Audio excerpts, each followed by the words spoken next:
Bonjour à toutes et tous, mon nom est Mathieu Trépanier, je suis historien et surtout passionné d'histoire montréalaise et c'est un plaisir d'être avec vous aujourd'hui à nouveau pour cette entrevue sur les ondes de Radio Ville-Marie pour cette édition de Notre Histoire en tête, l'émission hebdomadaire de la Société historique de Montréal.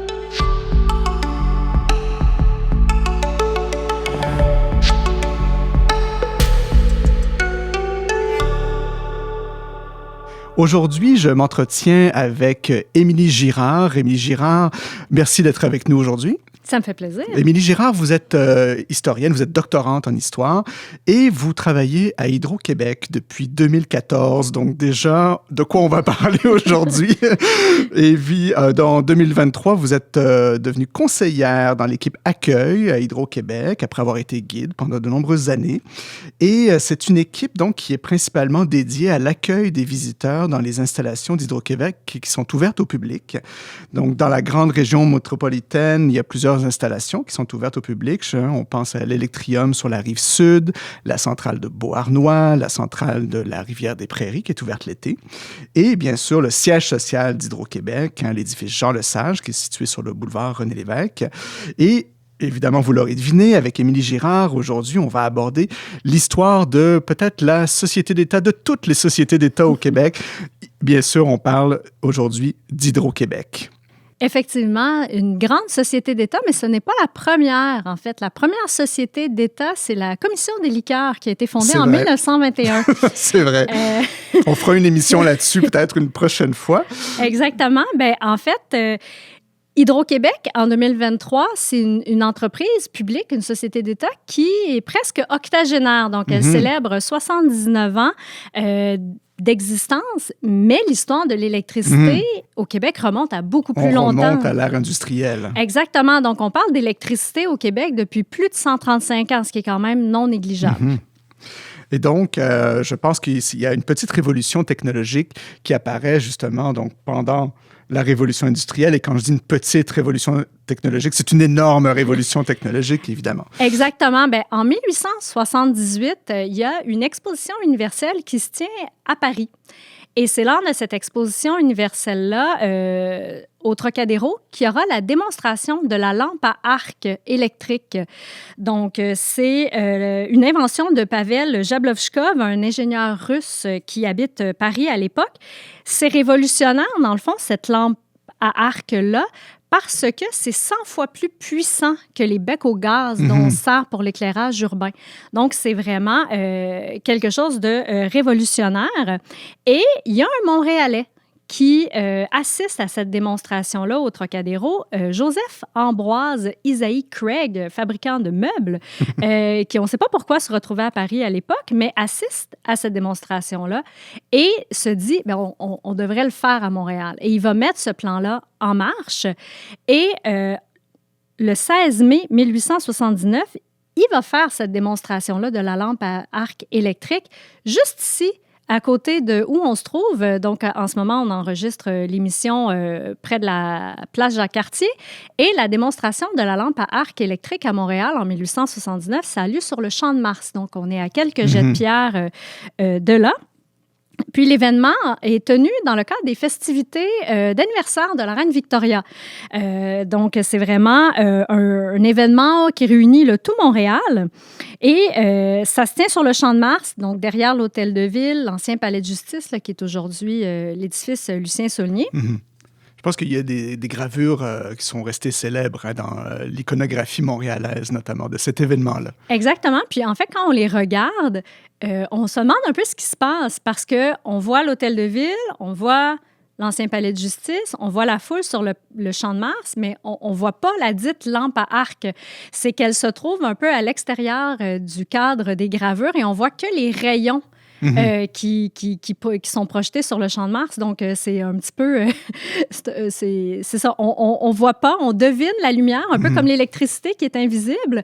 On la devine grâce aux rayons sur la gravure, en fait. Et pour qu'on comprenne bien, en fait, une lampe à arc électrique, de quoi est-ce qu'il s'agit à cette époque-là? Oui, en fait, c'est une lampe à arc électrique. Elle est composée de 2 électrodes de carbone, donc l'une positive, l'autre négative, puis à travers laquelle fils, on va faire passer une charge électrique qui va les chauffer à incandescence pour former un arc voltaïque. Donc, c'est cette qualité de la lumière-là des lampes à arc qui va être si puissante qu'on va dire qu'elle va ressembler à celle du soleil, en fait. Donc, on va avoir l'impression d'être en plein jour alors qu'il fait noir à l'extérieur. Donc, ça devait être un spectacle qui devait émerveiller les passants à l'époque à Montréal sur le Champ de Mars. Exactement, parce que l'événement a lieu en soirée. Donc, en pleine noirceur, on a l'impression de se retrouver en plein jour. Donc, c'est vraiment révolutionnaire pour ça. Et j'imagine que, en fait, c'est un peu le point de départ de l'électricité, en fait, qui s'implante au Québec après cette démonstration-là. Effectivement, rapidement, l'entreprise privée va réaliser le potentiel de l'électricité. Ça va concurrencer le gaz et l'électricité va finir par prendre le dessus sur l'industrie du gaz. La première démonstration d'électricité, on vient de le dire, a lieu en 1879 à Montréal. Mais la première centrale électrique, elle sera inaugurée en 1884 dans la ville de Québec. Donc, est-ce qu'on parle, Émilie Girard, à cette époque-là, d'hydroélectricité à proprement parler? Pas du tout. Donc, la centrale d'Auteuil, c'est une centrale thermique. Ce que ça veut dire, c'est qu'elle va utiliser un combustible pour produire de la vapeur qui va être ensuite utilisée pour de l'énergie électrique. Et dans le cas de la centrale d'Auteuil, c'est le charbon qu'on va brûler. Mais dès l'année suivante, donc en 1885, il y a une première centrale hydroélectrique qui va être inaugurée dans la région de la capitale nationale. C'est la centrale du Sault-Montmorency, qui va être la propriété de la compagnie d'éclairage électrique de Québec et de Lévis. Et on a réutilisé des installations déjà existantes pour cette centrale-là. En fait, c'était une ancienne manufacture de seaux et de manches à balai. Ah oui. Donc, on a transformé en centrale hydroélectrique.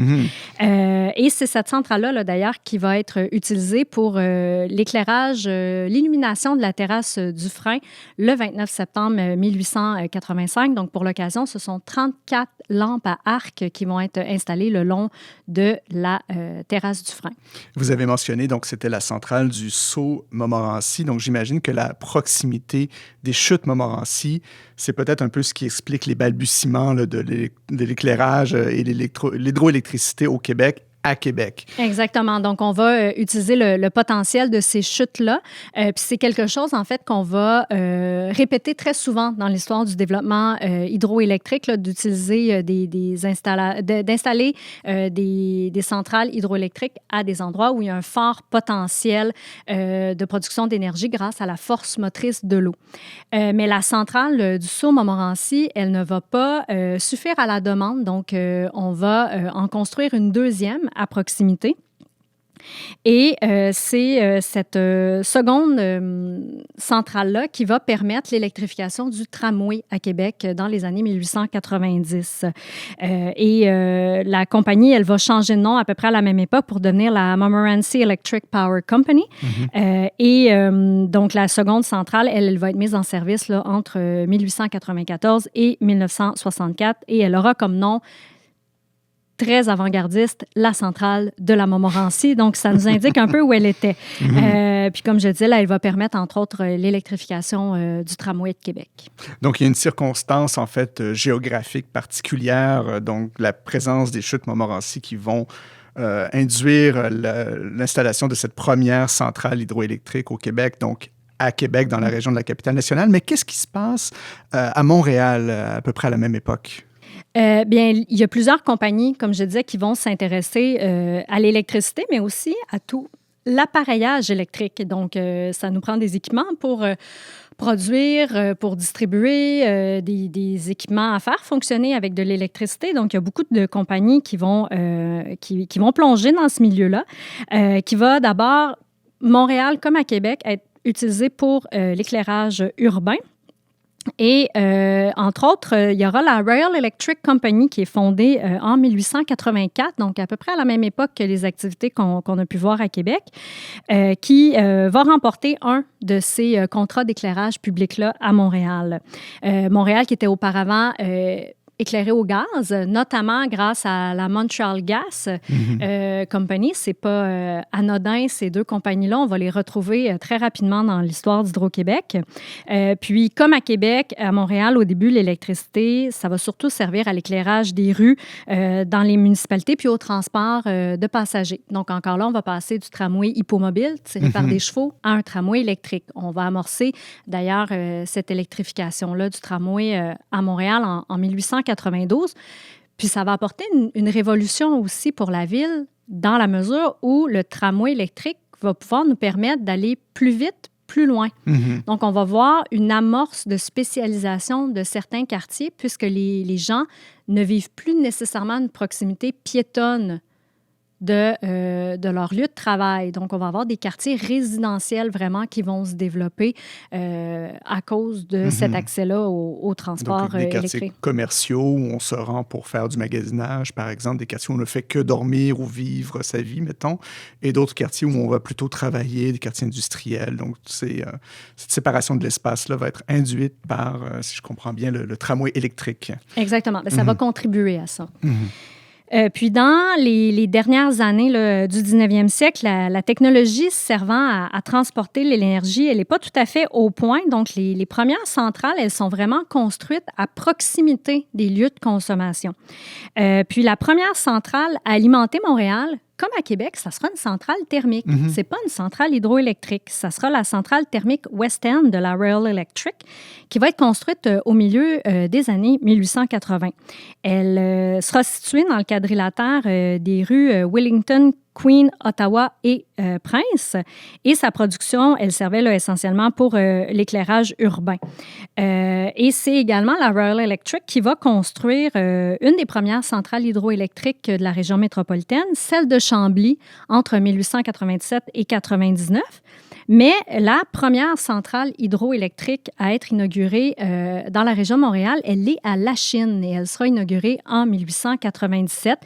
Puis elle appartenait à la Lachine Rapids Hydraulic and Land Company. J'imagine que c'est la force hydroélectrique des rapides de la Chine, c'est ça qui vont alimenter cette centrale. Exactement. Et ce quadrilatère-là, des rues Wellington, Queen, Ottawa et Prince, c'est encore occupé par un usage électrique aujourd'hui, puisqu'on va y trouver le poste de transport Adélard-Godbout, érigé au tout début du 20e siècle par la Montreal Light and Power Company. Il est toujours en opération. Et il s'agit du plus vieux poste de transport encore en service au Canada. Auparavant, il s'appelait le poste Central 1 et il a été renommé le poste Adélard-Godbout en 2007 afin de souligner le 50e anniversaire du décès d'Adélard-Godbout qui a contribué là, à la nationalisation de l'électricité. Donc, premier ministre du Québec pendant la guerre, et première nationalisation, mais on va évoquer ça un petit peu plus loin dans l'émission. Donc, l'électrification, est-ce que, au fond, c'est d'abord un phénomène urbain? Exactement. Donc, les débuts de l'électricité, c'est un peu chaotique. Des fois, on pourrait comparer ça un peu au Far West.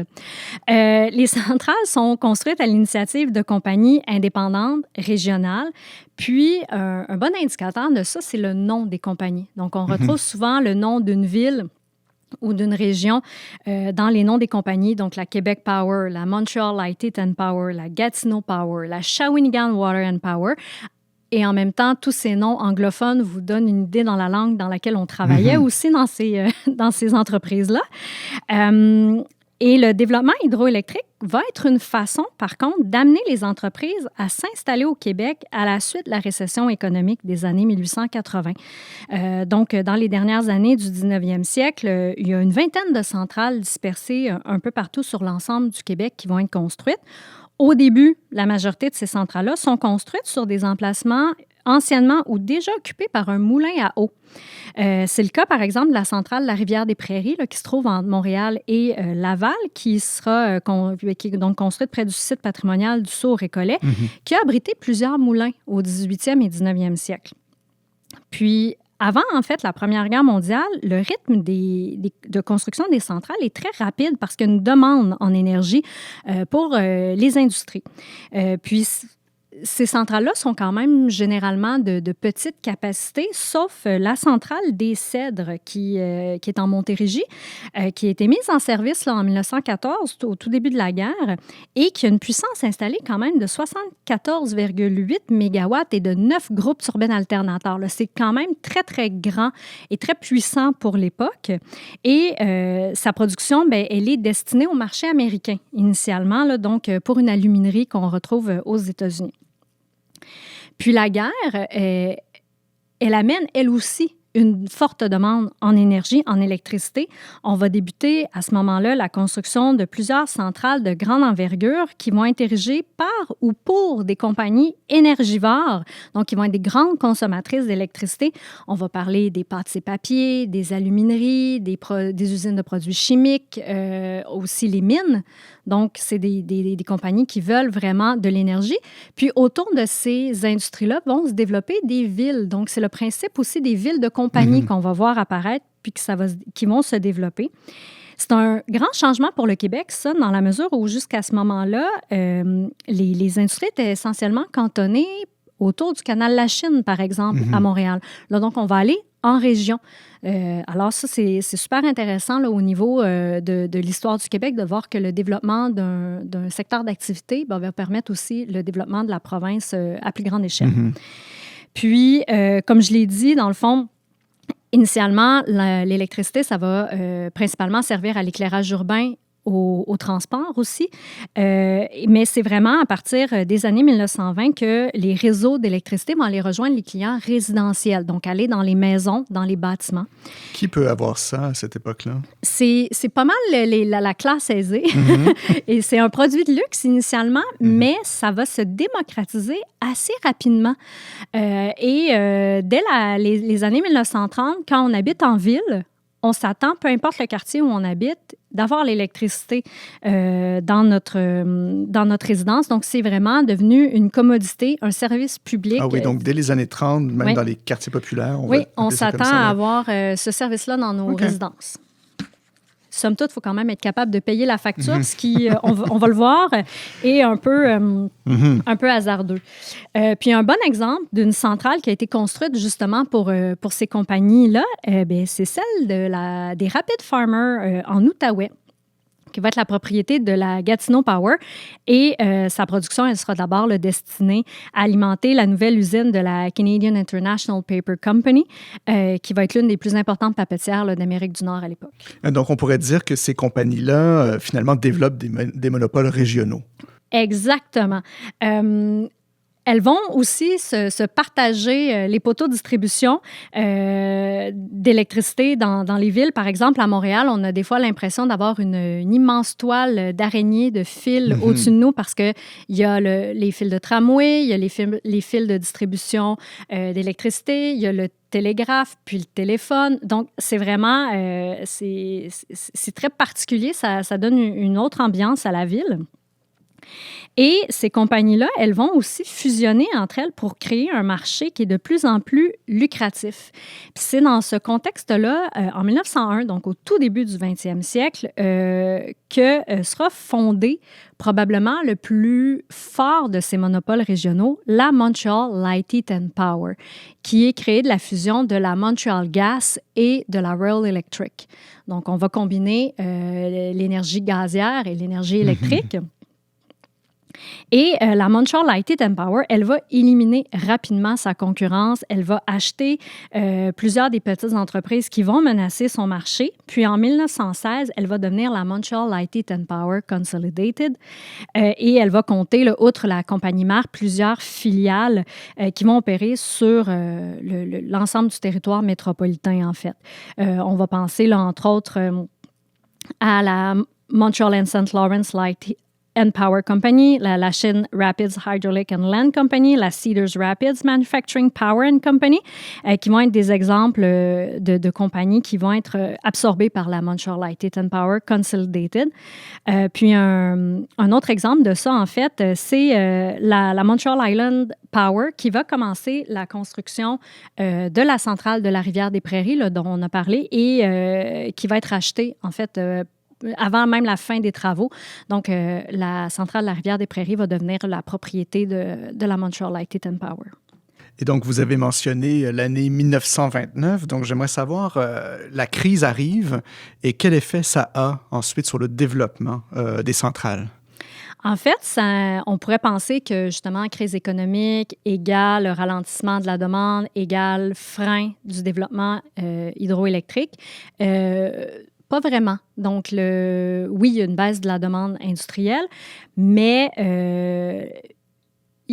on va continuer de construire des centrales malgré tout à l'époque parce qu'il y a quand même une demande, il y a des usages qui sont déjà ancrés dans les pratiques, qui sont des usages qui nécessitent de l'électricité.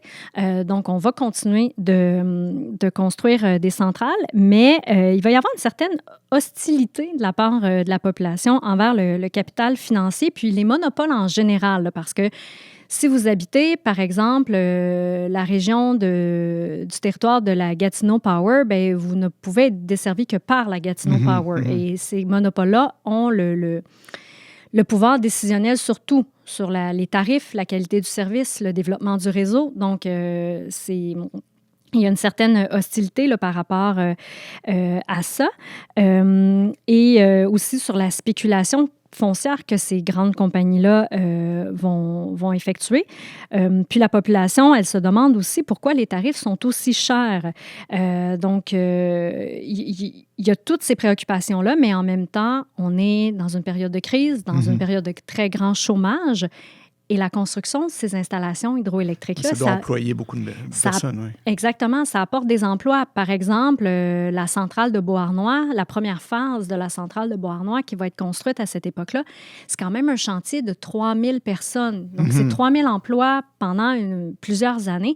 Donc, la population est un peu ambivalente. Donc, il y a une certaine réticence, hostilité envers les monopoles, mais en même temps, ces compagnies-là amènent de l'emploi. Donc, il y a quand même une demande grandissante d'énergie malgré la crise. Exactement. Puis, la plupart de ces installations-là qui sont construites à l'époque, mais elles sont encore utilisées aujourd'hui. Par exemple, la centrale de Beauharnois, c'est la centrale, la cinquième centrale la plus puissante du parc de production d'Hydro-Québec. Et c'est l'une des centrales au fil de l'eau les plus puissantes dans le monde. Quand même. Et elle mesure 1 kilomètre de long. Oui, et puis elle est d'un âge assez vénérable quand même. Oui, exactement. C'est intéressant. Et donc, si on sort un petit peu de Montréal, qu'est-ce qui se passe pendant ce temps-là à l'extérieur de la métropole? Bien, on en a parlé un petit peu. Ça sera beaucoup des villes de compagnie qui vont émerger là, quand il y a des industries qui vont aller s'installer. Bien, un exemple frappant du développement régional en lien avec celui de l'électricité, bien, c'est la ville de Shawinigan, en Mauricie. Donc, ça va surtout se concentrer initialement autour de l'activité des alumineries.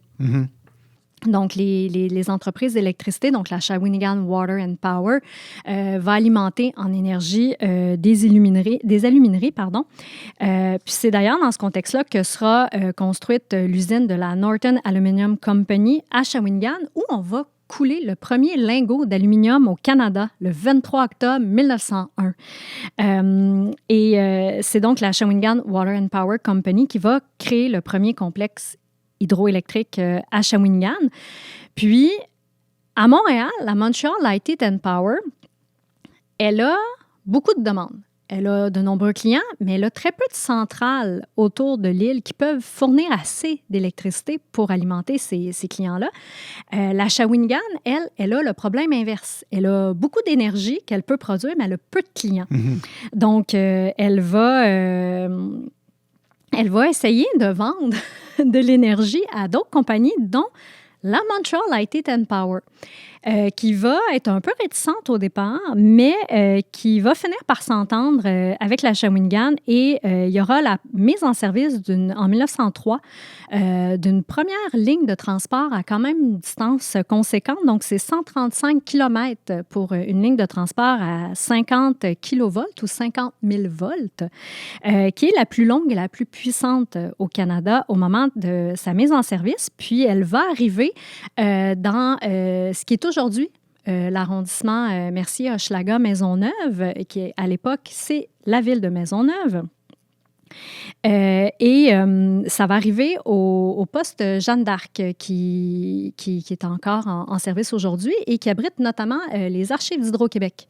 Qui sont dans ce poste-là. Puis, une deuxième ligne, elle sera mise en service là, en 1904. Et avec la Montreal Light Heat and Power, la Shawinigan Water and Power, elle sera l'une des plus importantes compagnies d'électricité privée au Québec. Et à Montréal, elle aura des bureaux, notamment au sein du Aldred Building qu'on retrouve sur la place d'Armes. Donc, en plus d'essayer d'étendre son réseau de transport sur le très lucratif marché de Montréal, la Shawinigan, donc, elle va s'efforcer de convaincre des industriels de venir s'installer à Shawinigan et on va vanter la beauté de nos installations. Et elle va aussi faire la promotion des très bonnes conditions de vie qu'elle offre à ses employés et à leur famille. Et elle va étendre graduellement aussi son monopole à d'autres régions du Québec. Elle va acquérir notamment la Québec Power qui va détenir évidemment le marché dans la région de Québec, mais aussi la Southern Canada Power Limited qui va être active dans les cantons de l'Est et dans le centre du Québec.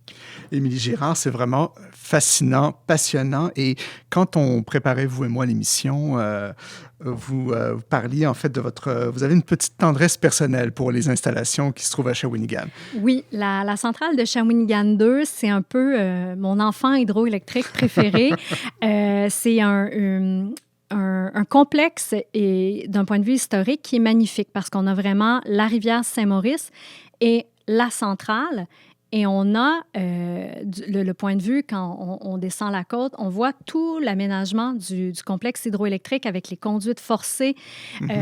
Donc, on voit vraiment la raison pour laquelle on s'est installé là. Et chose qui est aussi intéressante à savoir, c'est que dans la centrale de Shawinigan 2, on a deux types de groupes turbines alternateurs, des verticaux et des horizontaux.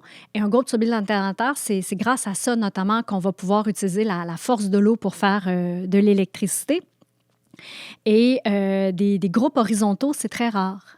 Et à Shawinigan, on en a encore qui sont en fonction.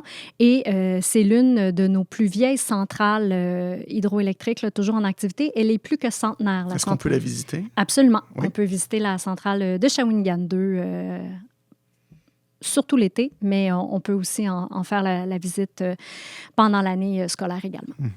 Merci beaucoup, Émilie Girard. Je vous propose de prendre une première pause, une pause musicale avec une thématique que vous allez voir très hydro-québécoise et que certains et certaines vont sans doute reconnaître. Et on se retrouve pour la deuxième partie de cette émission dans quelques minutes. Merci beaucoup.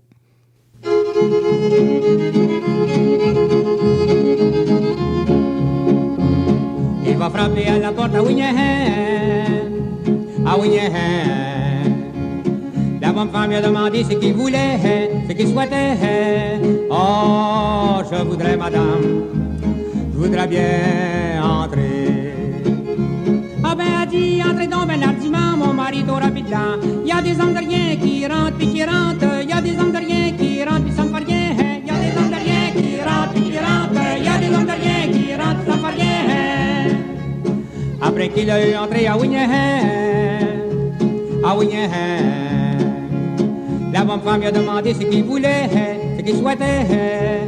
Oh, je voudrais, madame, je voudrais bien me chauffer. Ah ben, a dit, chauffe-toi donc ben largement, mon mari tout rapidement. Il y a des hommes de rien qui se chauffent, qui se chauffent. Il y a des hommes de rien qui se chauffent, mais ça ne fait rien. Il y a des hommes de rien qui se chauffent, qui se chauffent. Il y a des hommes de rien qui se chauffent, mais ça ne fait rien. Après qu'il s'est chauffé à Wignahan, la bonne femme lui a demandé ce qu'il voulait, ce qu'il souhaitait. Oh, je voudrais, madame, je voudrais bien me coucher. Ah ben, a dit, couche-toi donc ben largement, mon mari tout rapidement. Il y a des hommes de rien qui se couchent, qui se couchent. Il y a des hommes de rien qui se couchent, puis ça ne fait rien. Il y a des hommes de rien qui se couchent, qui se couchent. Il y a des hommes de rien qui se couchent, puis ça ne fait rien. Après qu'il s'est couché à Wignahan,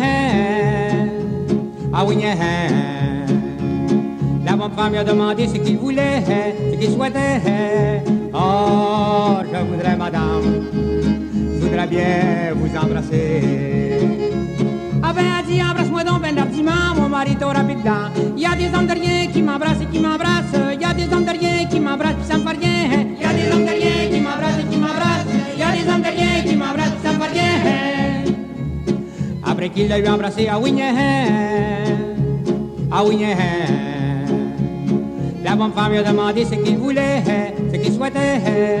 Oh, je voudrais, madame, je voudrais bien m'en aller. Ah ben, dis ça que ton camp, ben l'artiment, mon mari est au rapide-dent. Il y a des hommes de rien qui s'en vont puis qui s'en vont. Il y a des hommes de rien qui s'en vont puis qui font rien. Il y a des hommes de rien qui s'en vont puis qui s'en vont. Il y a des hommes de rien qui s'en vont puis qui font rien.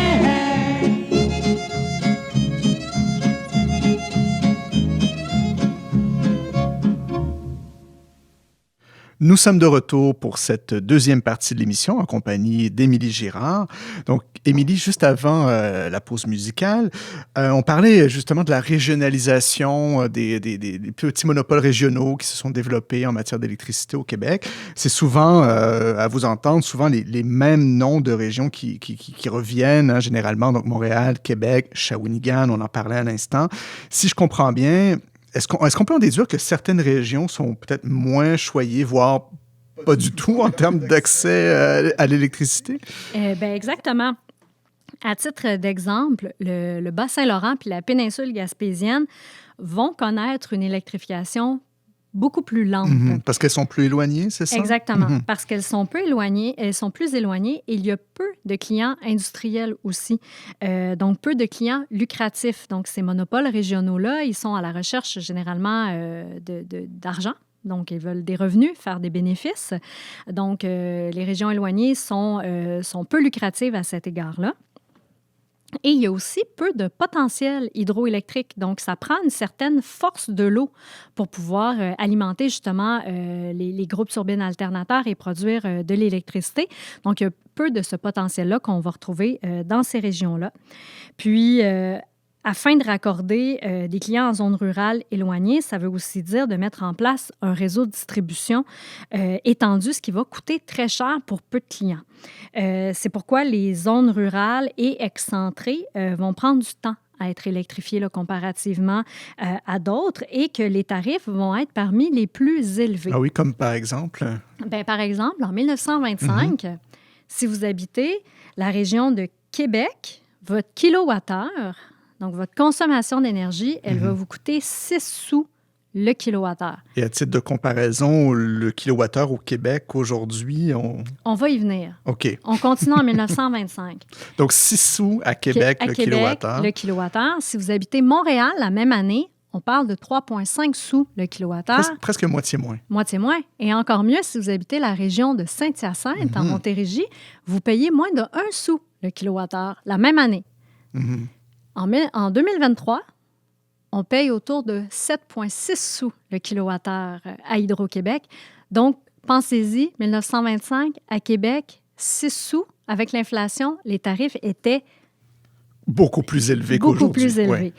Ouais. Donc, ça va créer une certaine grogne populaire. Oui, j'imagine la population devait être mécontente de ça. Exactement. Les compagnies d'électricité, elles ont vraiment créé des monopoles dans leur région. Et ça va faire beaucoup de mécontents auprès des citoyens et auprès des politiciens aussi. Parce que les tarifs sont élevés, le service est inégal, voire inexistant. Et il n'est pas nécessairement fiable non plus, ce service-là. Il y a des personnalités publiques comme le docteur Hamel ou encore le politicien télésphore Damien Bouchard, député de Saint-Hyacinthe pour le Parti libéral, qui vont, si on veut, vraiment partir en croisade contre les trusts de l'électricité dès les années 1920. Donc, on va vouloir combattre ces trusts-là. On veut les voir disparaître ou du moins mieux les encadrer, les réglementer. Il y aura tellement de pression qui sera mise sur l'appareil gouvernemental que le gouvernement d'Alexandre Taschereau va lancer en 1934 une commission, la commission Lapointe, qui va avoir le mandat d'étudier justement les conditions de l'électricité, les questions de la nationalisation, de la municipalisation, les effets que cette municipalisation-là des centres urbains peut avoir sur les campagnes, les tarifs, la distribution de l'électricité dans les campagnes aussi.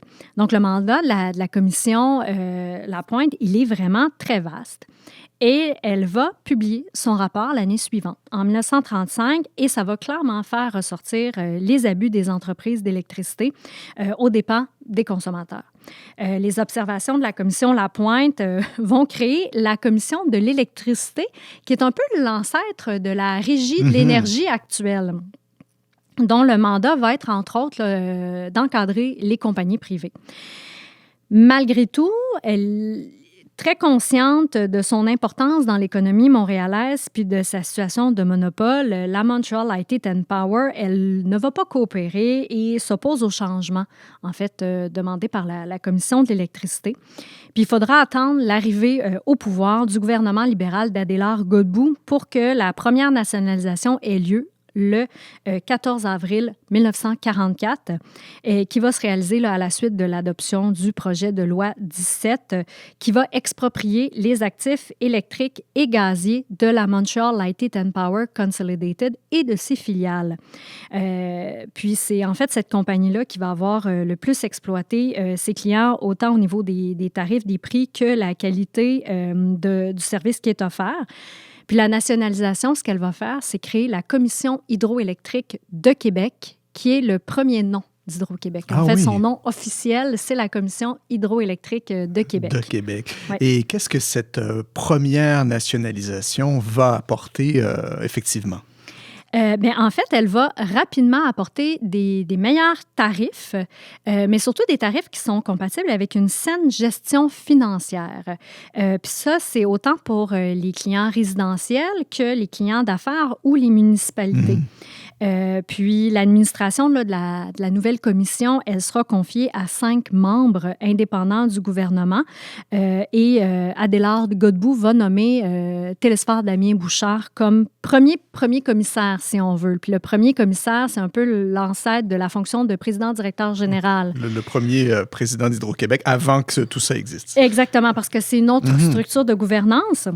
Et la première nationalisation, est-ce qu'elle est réalisée à l'échelle du Québec ou c'est plus localisé? En fait, ça va être essentiellement dans la région métropolitaine. Puis, donc, plutôt à Montréal, c'est ça? Exactement. Donc, et dans les semaines qui vont suivre là, la première nationalisation, on voit des bases de tarifs quand même dans la région de 13 %, ce qui est quand même non négligeable. Mais la Commission hydroélectrique de Québec, elle a le même problème que la Montreal Light and Power Consolidated auparavant, c'est que peu de potentiel hydroélectrique autour de l'île de Montréal.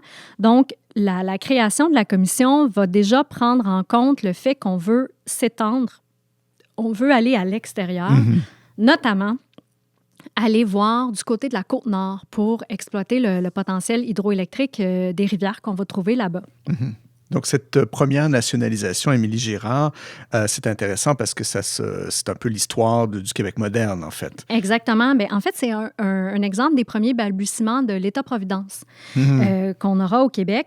Puis, un État-providence, c'est entre autres un gouvernement qui va s'impliquer dans la société et l'économie afin de protéger les citoyens, que ce soit par des mesures de sécurité sociale, comme justement le régime d'assurance maladie au Québec, ou encore pour stimuler certains secteurs d'activité, comme c'est le cas là, avec la nationalisation de la Montreal Light and Power en 1944.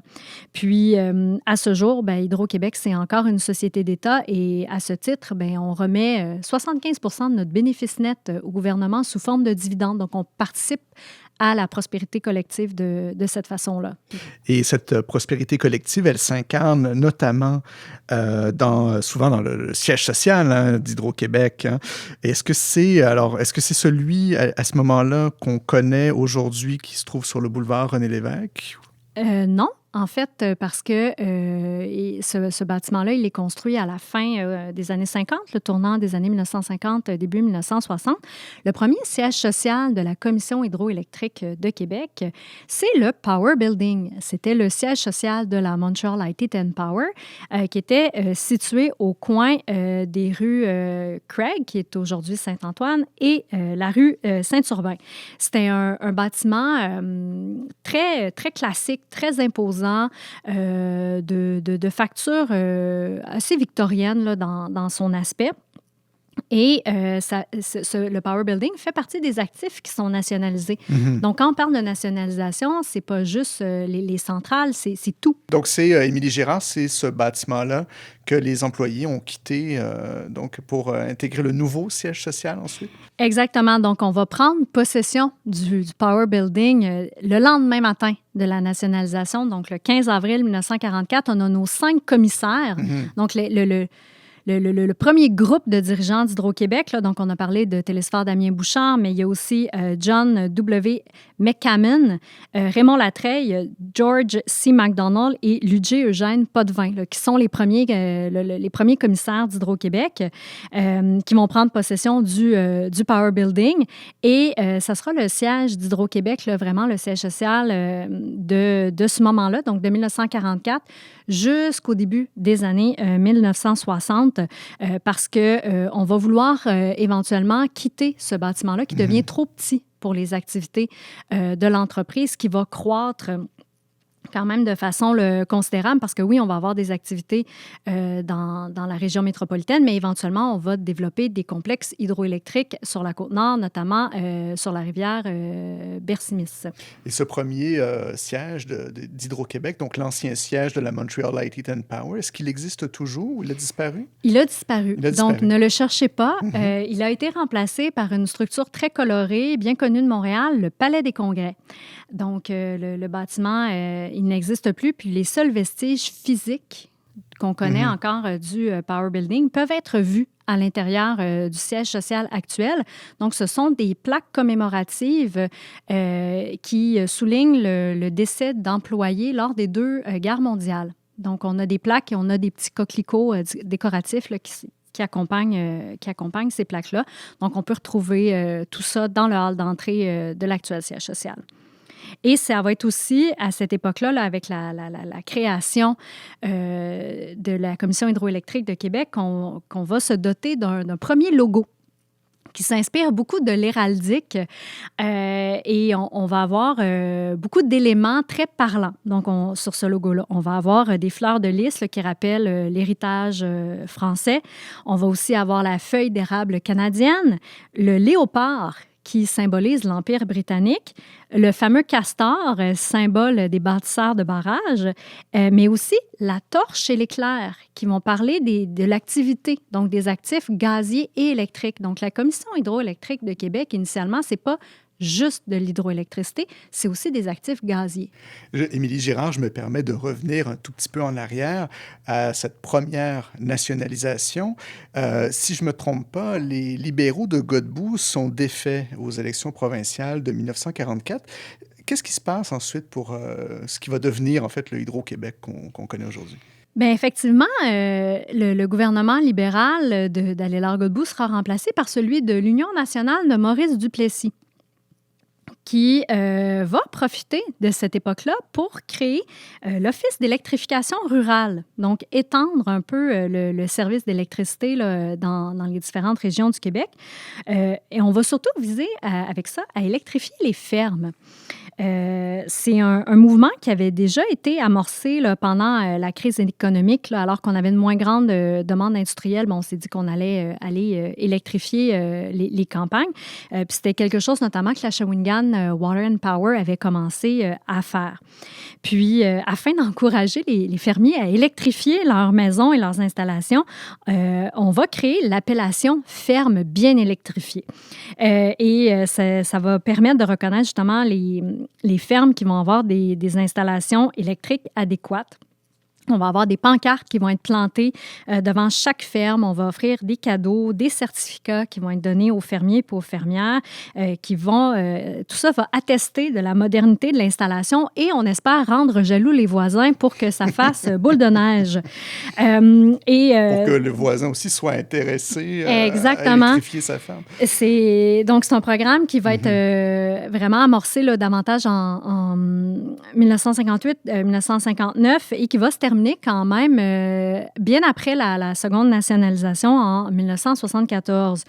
Puis ce qui est très intéressant aussi de voir à cette époque-là, c'est qu'on avait souvent un tandem, un agronome et une spécialiste ménagère, si on veut, en sciences ménagères, qui vont se déplacer sur les routes et alors que l'agronome va discuter justement des bénéfices d'électrifier sa ferme, notamment, là, par exemple, pour la conservation du lait au frais et tout ça, la spécialiste en sciences ménagères, elle va faire des démonstrations d'art culinaire dans les salles paroissiales des villages et va détailler avec la grande facilité d'exécution des tâches grâce aux appareils électriques.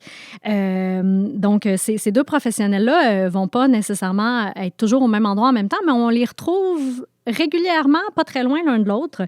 Et ça sera des professions qui vont permettre de démocratiser l'utilisation de l'électricité aussi à un plus grand nombre de Québécois. Puis, ce qui est quand même super intéressant, c'est de voir qu'on avait des installations de démonstration mobiles. Par exemple, la cuisine électrifiée ambulante. Donc, c'est vraiment une petite cuisine modèle qu'on montait sur un camion, puis on pouvait conduire le camion sur les routes du Québec. Ça devait être quelque chose de très particulier à voir sur les routes en région. Là. Puis, en fait, pour revenir là, à l'Office d'électrification rurale, ce qu'elle va permettre, c'est la création de coopératives d'électricité. Puis pour mettre sur pied une coopérative, il fallait réunir 12 cultivateurs d'un même rang, une paroisse ou un comté. Puis cette coopérative-là, une fois qu'elle est constituée, elle a le pouvoir de construire, d'acquérir ou de louer, d'administrer et d'opérer des barrages puis des installations de production et de lignes de transport, puis elle peut éventuellement produire et vendre de l'électricité comme force motrice ou pour des fins d'éclairage et de chauffage. Puis, dans les premières années d'existence, en fait, jusqu'à la seconde nationalisation, donc de 1945 à 1962, ce sont près de 193 coopératives qui vont opérer pour les communautés qui n'étaient pas desservies par les entreprises privées qui ont vu le jour au Québec, notamment grâce aux subventions du gouvernement. Puis, en 1963, lors de la seconde nationalisation, il va en rester 46 actives et elles vont toutes, sauf la coopérative Saint-Jean-Baptiste de Rouville, accepter l'offre de rachat. Donc, elles seront nationalisées, sauf la coopérative Saint-Jean-Baptiste de Rouville, qui est toujours active. Oui, exactement. Et tantôt, vous avez parlé de croissance pour la Commission hydroélectrique de Québec, donc Hydro-Québec. Comment est-ce que ça va se dérouler? Oui, bien, en fait, j'en ai parlé un petit peu, mais elle doit augmenter sa capacité de production. Donc, on a une demande, on doit avoir une offre. Donc, on va aller amorcer de grands chantiers. Donc, notamment la phase 2 de la centrale de Beauharnois. Donc, la phase 1, on se rappelle, elle a été construite pendant la crise. Donc, on va aller terminer la phase 2 de la centrale de Beauharnois. On va aussi construire le complexe Bercimis sur la Côte-Nord, donc à l'ouest de Bécomo. Et on va aussi entreprendre le chantier de la centrale de Carillon. Puis c'est vraiment dans ces années-là, dans les années 1950, qu'on va, à Hydro-Québec, vraiment débuter les grandes innovations technologiques qui font un peu encore partie de l'ADN de l'entreprise. Puis, par exemple, là, avec la construction de la centrale Bercimis 1 qui va être amorcée en 1953, ça va nécessiter la mise en service d'une ligne de transport à 315 kV. Et c'est une tension qui sera encore jamais égalée au Canada à cette époque-là. Est-ce que cette phase d'innovation coïnciderait avec l'apparition aussi des francophones dans des postes justement d'innovation, d'ingénierie? Exactement. Mais en fait, il y avait déjà des ingénieurs francophones qui ont travaillé sur le chantier du complexe Bercy-Smith. Ce qui est intéressant aussi, c'est que l'État québécois, à cette époque-là, va réserver à la Commission hydroélectrique de Québec les ressources des bassins hydrographiques de la Côte-Nord. Puis ça ne va pas faire l'affaire de compagnies comme la Shawinigan qui avait déjà l'œil là-dessus. Mais ce que ça va permettre à la Commission, c'est et ce qui va lui donner une réputation internationale, bien, c'est l'amorce du chantier du complexe Manicoutarde sur la Côte-Nord, qui va être le plus ambitieux complexe hydroélectrique au Canada, et ça va même permettre de vendre de l'énergie à d'autres compagnies. Vous avez mentionné, donc on a parlé de cette première nationalisation tout à l'heure, mais ce n'est pas encore celle qui est très présente encore dans la psyché québécoise, celle du maître chez nous. On n'est pas encore là. Exactement. Donc, la première nationalisation, elle va vraiment toucher seulement la région métropolitaine. Il va falloir attendre les années 1960, l'élection des libéraux de Jean Lesage pour que la seconde nationalisation ait lieu. Puis, en fait, c'est vraiment une élection, une élection qui va un peu enclencher tout ça. C'est une élection référendaire sur cette question-là. Hein? Exactement. Donc, on a encore de la grogne populaire vis-à-vis des monopoles qui sont ailleurs en région. On voit ce qui se fait en région métropolitaine. On voudrait avoir la même chose. Il y a plusieurs voix, dont celle de René Lévesque, qui vont s'élever contre toujours ces trusts de l'électricité. René Lévesque, qui à l'époque est ministre des Richesses naturelles pour le gouvernement. Et selon lui, il faut vraiment confier la responsabilité ordonnée, du développement ordonné des ressources hydrauliques puis l'uniformisation des tarifs à Hydro-Québec. Mais ce projet-là ne fait pas l'unanimité au sein du gouvernement Lesage. Donc, on va se dire, bien, OK, on a été élu en 1960 avec une grande majorité. On va retourner en élection 2 ans plus tard, avant la fin de notre mandat, avec une question très claire à la population du Québec. Est-ce que vous souhaitez, oui ou non, qu'on procède à une seconde phase de nationalisation? Et c'est sous le thème, justement, de mettre chez nous. Donc, on sent un peu tout le poids identitaire derrière ce slogan-là. C'est très chargé comme slogan. Lors des élections, bien, les Québécois devront trancher. Le mandat est très clair. Non seulement les libéraux sont réélus, mais c'est à rigueur avec une plus forte majorité encore.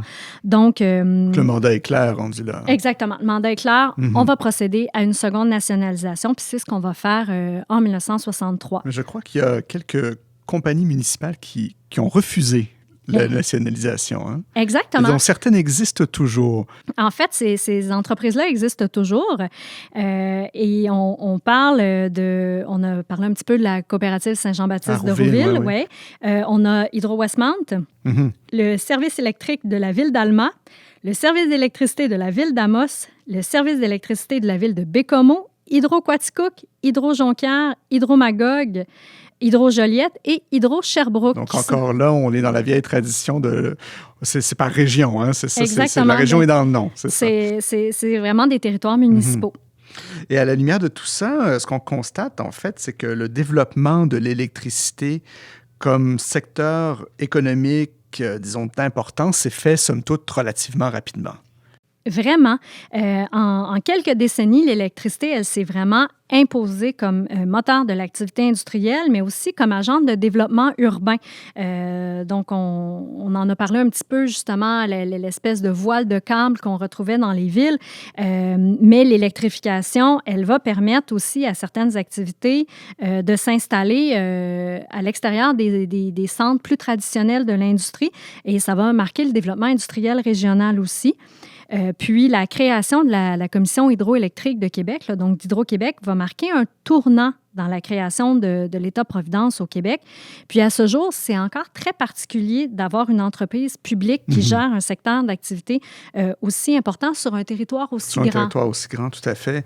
Écoutez, Émilie Gérard, c'est tout le temps qu'on a pour l'émission d'aujourd'hui, mais comme on se l'était dit, vous et moi, en préparant l'émission, il y a trop à dire sur Hydro-Québec, donc on va faire une deuxième partie à cette émission qui va être diffusée dès la semaine prochaine.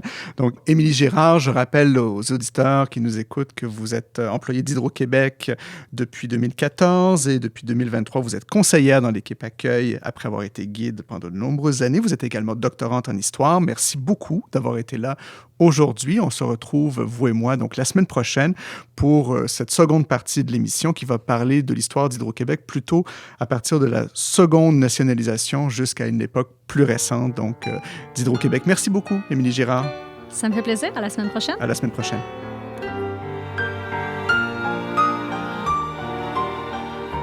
Ce nuage te ressemble qui passe au-dessus d'ici et qui semble sans souci s'en aller où bon lui semble au gré du vent que voici, le vent et la mer aussi quand ils font l'amour ensemble.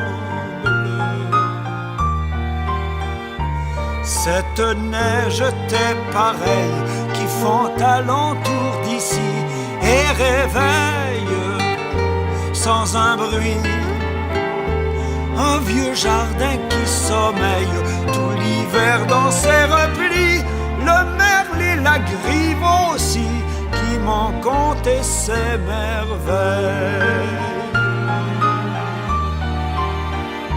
Cette source à ton image qui coule tout près d'ici, son langage chante ainsi. Du temps que j'étais nuage, vous étiez le vent qui fuit, vous me parlez aujourd'hui, l'amour est ce long voyage.